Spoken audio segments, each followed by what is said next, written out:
Hi అందరికీ, welcome to one more mini vlog. ఎంతో tasty అయిన జ్యూసీగా ఉండే చికెన్ పలావ్ ఎలా చేసానో చూపిస్తాను. నాకు పెళ్ళైన కొత్తలో చికెన్ బిర్యానీ అంటే ఇదే, ఇలానే కుక్కర్లో చేసుకునేదాన్ని. దానికోసం ముందుగా కుక్కర్ పెట్టి ఆయిల్ వేసుకున్నాను. ఆయిల్ హీట్ అయ్యాక ఓల్ గరం మసాలా స్పైసెస్ వేసి ఫ్రై చేసుకున్నా.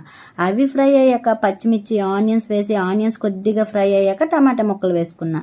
టమాటా కొద్దిగా మెత్తబడ్డాక క్లీన్ చేసుకున్న చికెన్ వేసుకున్నా. అందులోనే పసుపు, సాల్ట్, కారం, అల్లం వెల్లుల్లి పేస్ట్ వేసి కలుపుకొని మూత పెట్టుకున్నాను.